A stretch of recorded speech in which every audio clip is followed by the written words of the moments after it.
very good afternoon and welcome to Lunchtime News with me, Abrar Abid. To begin with, let's take a look at our headlines.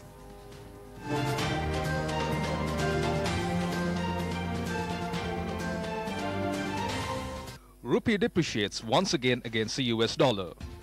Constitutional Council gathers today to elect the new Chief Justice. 11 people died in a fatal bus accident in Russia.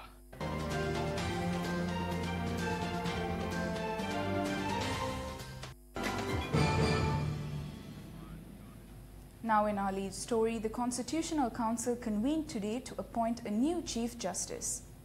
The meeting commenced at the Parliamentary Complex at 12 noon. Chief Justice Priyasad Dep is to retire from service today, leaving the post vacant.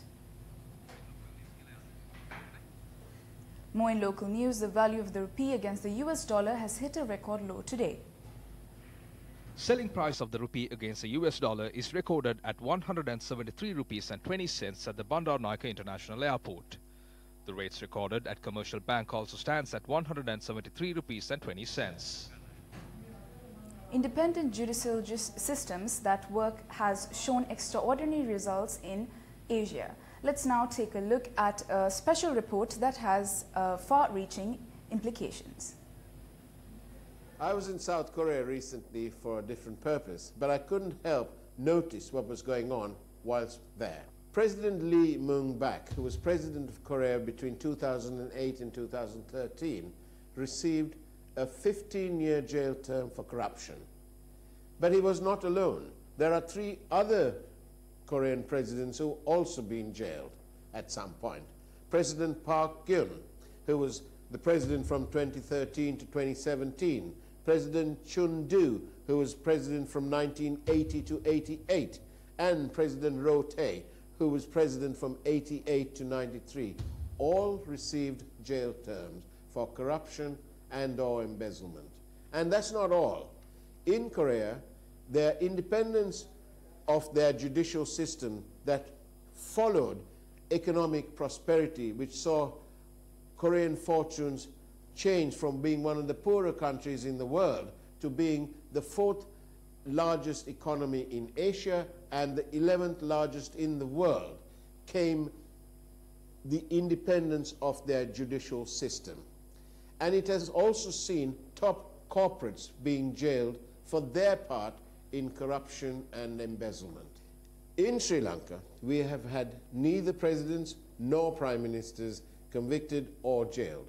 But there is hope. As our own judiciary gains its independence and goes from strength to strength, not only presidents and prime ministers, but ministers and those from the corporate world who rely on political patronage, infrastructure projects, and de facto government handouts must realize that the bells have already started tolling for them too. The case of the $20 million+ found in Hong Kong is one in point. Investigations are ongoing and they're getting close to that money. It can never be described as an arty matter, but it is a serious matter, and clearly our judiciary have taken note. And that is what happens. Along with economic prosperity comes the independence of the judiciary, an important tool which will eventually see Sri Lanka being propelled into a real democratic hold.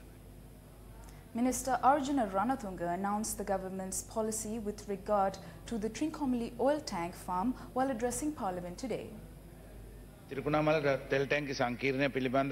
government approved Lanka Indian Oil PLC to take over operations of the 15 oil tanks currently operated by Lanka Indian Oil Company.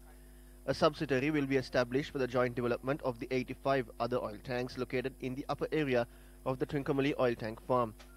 16 oil tanks located in the lower area of the Trincomalee oil tank farm will be developed and be handed over to the sole use of the Ceylon Petroleum Corporation. The remaining 69 oil tanks in the upper area of the Trincomalee oil tank farm will be developed and handed over by the respective subsidiary. The Sri Lankan government will retain the ownership of the lands of the upper and lower areas of the oil tank farm. This agreement was signed in 2002. However, there is no tax agreement for this. The tanks were protected by handing them over to the Indian company. These tanks cannot be used at present. Therefore, we decided to take over 16 oil tanks and develop them. A mudslinging campaign took place in the media to claim this was done in secret. Such false propaganda will only create destruction to this country.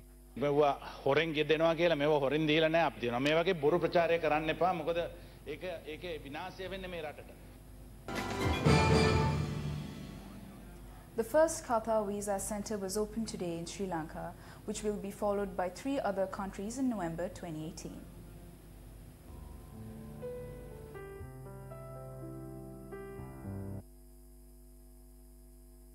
The aim is to simplify and facilitate procedures for employees, as well as to provide more protection to expatriate workers coming to work in Qatar. Minister of Finance and Mass Media Mangala Samaravira, State Minister of National Unity and Coexistence AHM Fauzi, Dr. Rashid bin Shafia Al-Mari, Ambassador of State of Qatar in Sri Lanka, and several other dignitaries attended the event. The Visa Centre is designed in line with international standards, ensuring traceability and increased security for the visa applicants.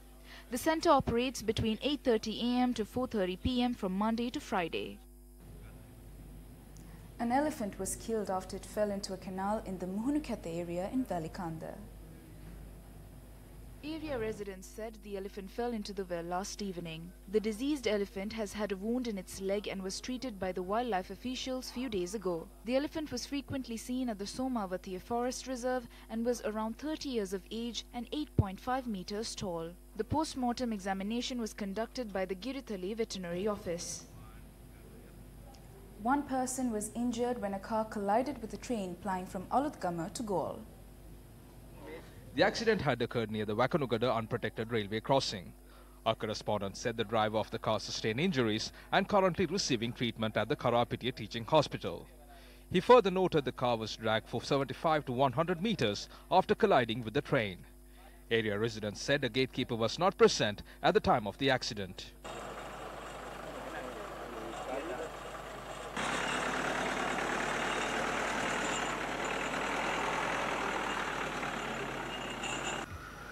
Meanwhile, an individual was killed in a train accident that occurred between Batticaloa and Purnaichole area.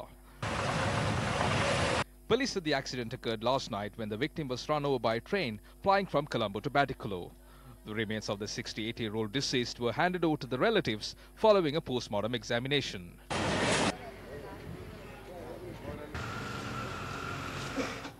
In more local news, customs officials have arrested an individual with a stock of agar wood at the Bandaranaike International Airport today.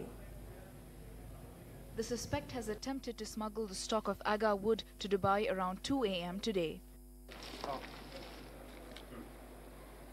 Customs officials at the BIA said the 23 kilograms of agar wood stock was valued at 2.3 million rupees. The suspect was a resident of Madampe.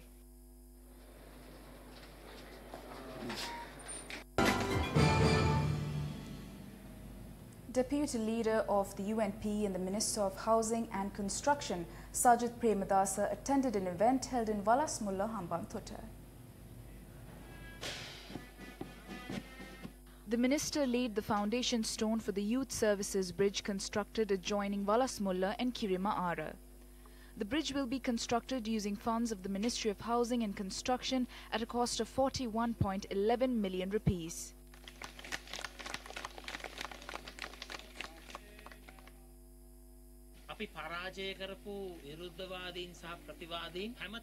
The opponents that we have defeated are asking what the good governance government has done for the country. Where are the development projects initiated to provide relief for the public? I am asking those people to visit Hambantota district and see. They decided to move from the ruling part to the opposition, and now they are thinking that nothing is being done. I am challenging them to travel with Sajid Premadasa and see the development that we have made in this country.